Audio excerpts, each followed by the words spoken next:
global temperatures are getting warmer. Glaciers are melting. Sea levels are rising. Scientists agree that increasing carbon dioxide emissions in the atmosphere are changing our climate. Whoa! For some, where those gases are coming from is still a matter of debate. Planes, cars, and industry are commonly accepted as the main culprits. Volcanic eruptions are also known to release huge amounts of gas into the atmosphere. I'm making it my mission to climb into one of the world's most active volcanoes. To find out if those gases are contributing to climate change.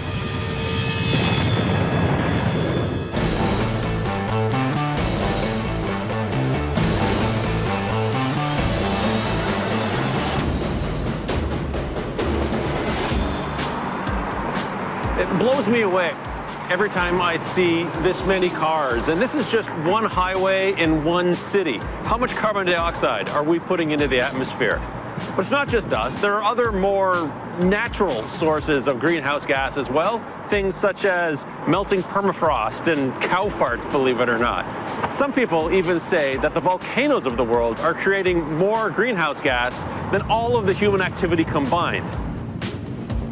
How do you respond to people who are, I don't even use the word skeptic, because skeptic is not the right word. Deniers is a better word. Deniers who are claiming volcanoes contribute more greenhouse gases than all of the industrialized countries put together. What we're dealing here with is a deeply held belief system.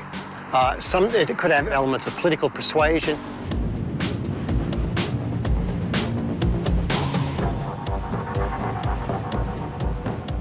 They're usually sort of predisposed to believe anything that means you don't have to do anything, don't have to take action, right? So if it's just volcanoes, well, there's nothing we can do about that, so that's fine, just let the volcanoes go off and nature will take care of itself, you know.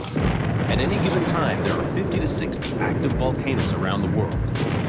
Eruptions expel huge amounts of gas into the atmosphere, which some believe is leading to climate change. I don't know if I buy that, but it's something I really need to check out. And I know just the place. My curiosity brings me to the nation of Vanuatu. It's a small archipelago of about 80 islands in the South Pacific Ocean. I've landed in the capital of Port Vila, but my final destination is the neighboring island of Ambrym, the home of one of the world's most active volcanoes. The weather there is notoriously awful. There's volcanic gas, there's acid rain, and, of course, the threat is always there for a larger eruption. So it's not the most hospitable place on Earth. I know this area of the world well. I even got married in 2006 on the lip of an exploding volcano in Vanuatu. That's where we're getting married, right at the top of the Yasser, and it's real active today. Now I'm going to an even more active and more remote volcano on the island of Ambrym. I'm getting some help on this expedition. Sarah. Finally here. Nice to meet you. Nice to meet you too. Welcome to Vanuatu. Sarah Fritz is an accomplished young geologist from Denmark. She has the equipment to help us determine how much dangerous gas the volcano is emitting and if it's contributing to climate change. Frequent eruptions on Ambrym create weather conditions that make flying to the island a challenge. It looks like we've lucked out with a clear day.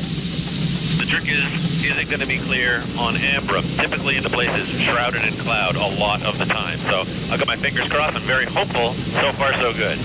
I'm very interested in seeing how nature is behaving in this setting. It's gonna be cool. There are two active volcanic cones on this island, Mount Benbow and Mount Ambrym. Over the past decade, there's been an increase in emissions of volcanic gases from both of them. In 2009, approximately 15,000 tons of sulfur dioxide was emitted into the atmosphere in one day.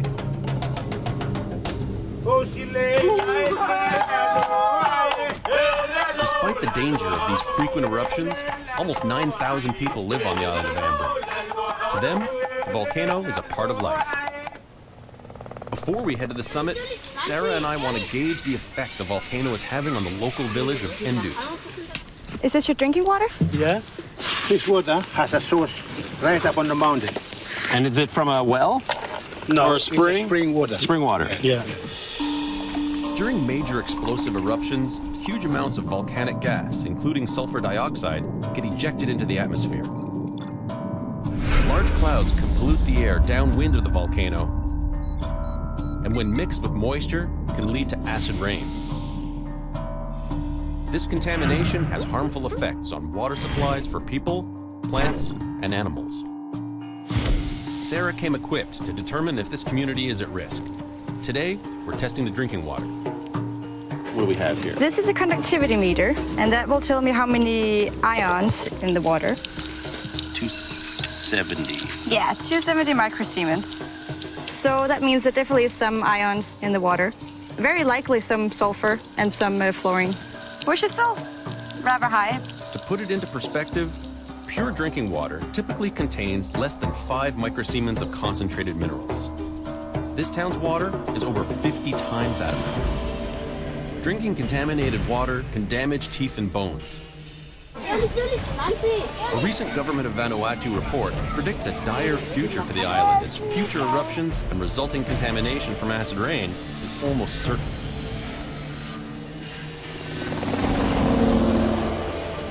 The brooding outline of the volcano is nearly always shrouded in gas and cloud. When we have a volcano that's active like Ambrym is, I want to see how much sulfur dioxide and how much carbon dioxide is being emitted at the volcano. We know volcanic eruptions emit carbon dioxide into the atmosphere, but enough to cause climate change? It's time to find out. Awesome. For the next 5 days, we'll be eating, sleeping, and working at the summit of this active volcano. This is about as far away from civilization as it gets. Well, welcome to Ambrym. That's your exactly. This is your land.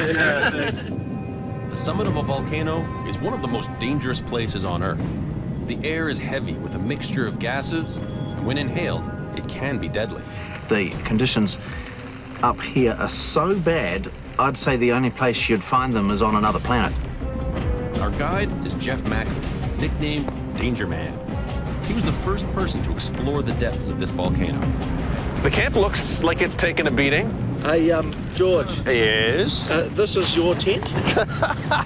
Yeah. Oh, that's unbelievable.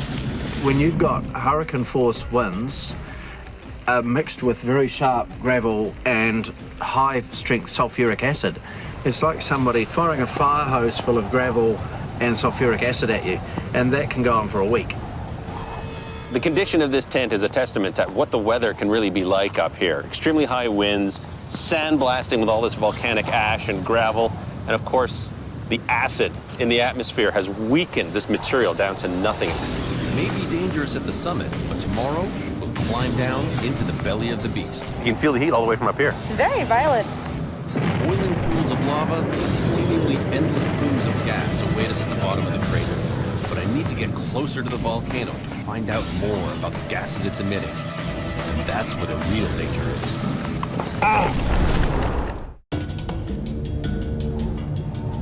Very few volcanoes are capable of producing the amount of gas that Ambrym can. There are several vents here that are all vigorously degassing hydrogen sulfide, sulfur dioxide, carbon dioxide, hydrogen fluoride. Are these dangerous gases contributing to our warming planet? Sarah has the latest technology to measure just that. She's using a fly speck to measure the sulfur dioxide levels in the air at Ambrym. So now it's scanning through the plume, going from over here and scanning the way through. This data will reflect the amount of toxic SO2 at the summit and help us understand if and how this contributes to climate change. But to get more data, we'll have to go straight to the source. Sarah is getting her chance to go into the volcano, so this is going to be really, really fun. But today, visibility is poor, and I'm hoping it doesn't get any worse. The entire crater right now is completely filled with gas. But let's try and see if it clears up. Yeah. Yep. All right. Are you good to go? I feel so. For even the most experienced climber, this descent is a challenge. Nice steady creeper. Brad, our guide, will be leading us down the tricky descent, and I'll be following behind Sarah.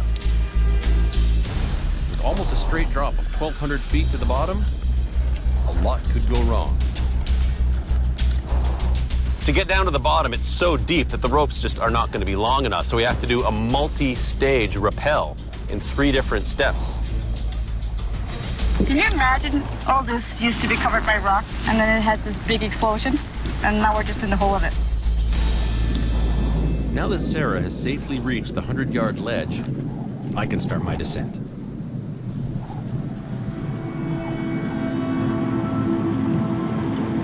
This is insane.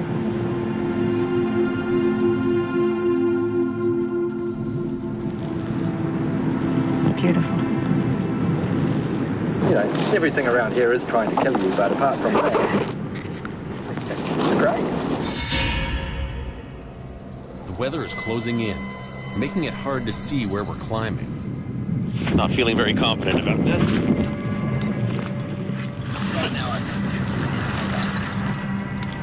Brad calls off the climb. It's too dangerous. The visibility has gotten so poor that we'd be doing the descent virtually blind. Our visit to the crater will have to wait. Maybe next time.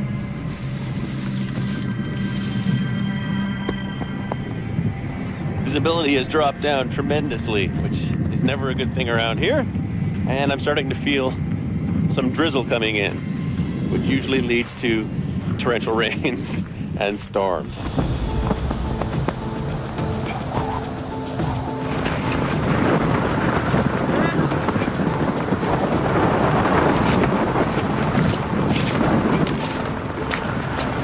You can hear the roar of the wind and the gravel being brought towards you. And then your tent just violently shakes.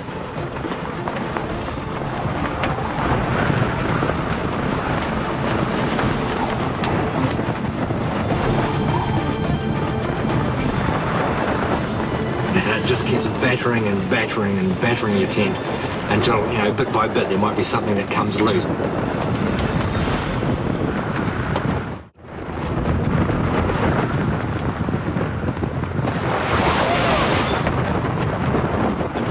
Storm has delayed our mission. Basically shredded. We need to seal that corner up too, or we'll lose that. We've done everything we can to secure our tents. Now we just need to hunker down and ride out this ferocious storm.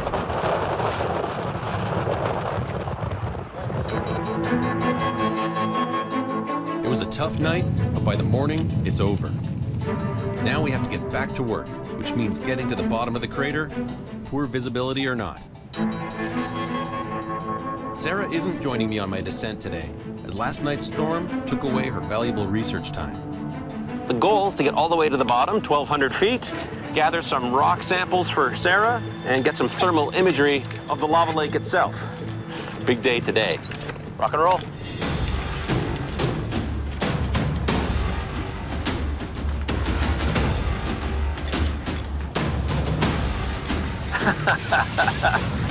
It's ridiculous. Just the sound of the lava lake below. It's wild. I've described it to people as sounding like the devil's washing machine. And you don't want to end up in that spin cycle. The biggest danger is rock fall. If you knock a rope, rock comes down, hits your buddy in the head, you're dead meat.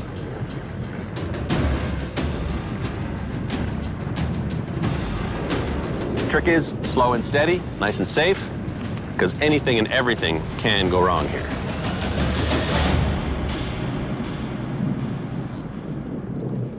At the summit, Sarah is measuring how much carbon dioxide is being emitted from the soil. As long as a volcano is active, it's emitting gases. The carbon dioxide migrates through cracks to the soil on the side of the volcano. The levels of CO2 found will help Sarah in her analysis of whether volcanoes are leading to climate change. 3,000, 4,000, 5,000. I'm getting really high values. I want to see how it compares to measurements up on the crater side and getting closer and closer to the caldera rim. It takes me 2 grueling hours to make it down to the bottom of the crater. Top side, I am free of the rope. Okay, we're gonna get our first look at this thing up close. Wow. This is liquid rock. The heat is just unbelievable right now. It's burning the back of my neck. Lava lakes are a rare phenomenon, formed when molten lava becomes trapped in a volcanic crater. First things first, I'm gonna get some thermal images. Examining thermal images helps us understand more about the volcano and its activity. Unless you've actually experienced lava firsthand, it's hard to comprehend just how hot it is. Normal body temperature is 98.6 degrees Fahrenheit. The average oven reaches 450 degrees Fahrenheit. 1200 Fahrenheit. This is a whole other level of heat. 1400, 1600, 1697. Holy cow. I gotta be careful, I'm definitely within the splash zone. Even the smallest piece of flying lava can burn through my clothes and skin. Ah, it's burning. Woo! All this ejecta coming out of the lava lake are very fresh, so that should be perfect for what Sarah needs. I just gotta grab a couple of fresh samples and watch my back at the same time.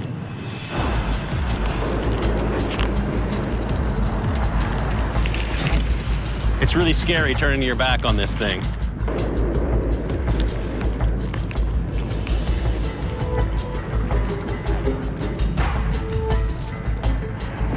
This really fine stuff is Pele's hair.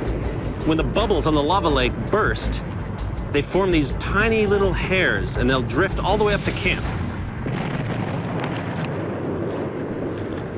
I can get a little bit closer, but I'm gonna have to put on my special heat suit.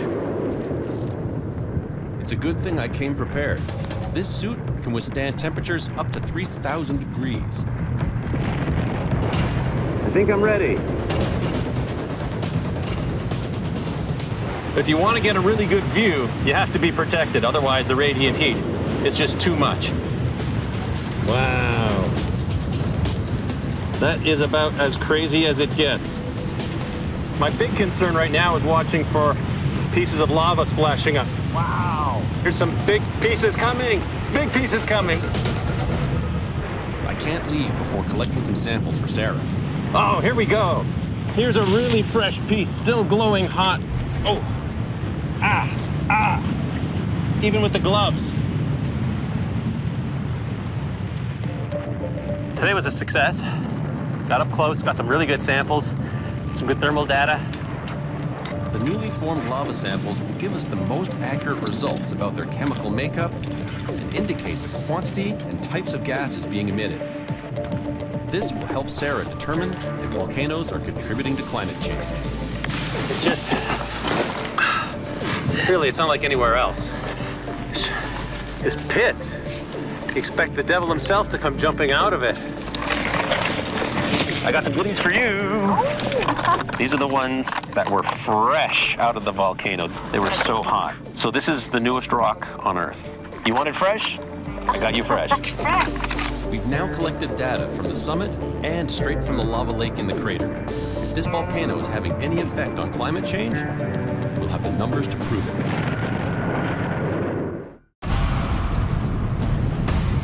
We've spent the last few days on this volcano gathering data to help investigate the claim that volcanoes contribute to climate change. Now, it's the moment of truth. What you got? I'm looking at some of the data, and I've summed it up. First, Sarah analyzes the carbon dioxide readings she took from the soil surrounding the volcano. How much gas is it emitting? The carbon dioxide is up around 21,000 tons a day. 21,000 tons a day just from here, yeah? Yes, from the Ambrym. Next, Sarah adds up the sulfur dioxide emissions she took at the summit to see how much Ambrym is releasing. The volcano here is emitting around 7,800 tons a day. It's a lot of sulfur dioxide. But to get a clear answer, Sarah needs to add the sulfur dioxide and carbon dioxide results to the data that's being collected from other volcanoes around the world. Total volcanic budget, global, that's 0.26 gigatons a year. So it's quite a lot. But most importantly, how does that compare to human activity? Human activity is 35 gigatons a year. 35 gigatons. Yes. Versus 0.2 for all volcanoes combined. Yes. So, do volcanoes contribute to global warming? I think you're gonna say no. No. Definitely no. It doesn't. We have the numbers to prove it. Yes. In fact, according to data collected by scientists around the world, the sulfur dioxide gas being released here can actually help the planet. The gas forms tiny droplets of sulfuric acid, also known as volcanic aerosols, which block sunlight, and that causes the climate to cool.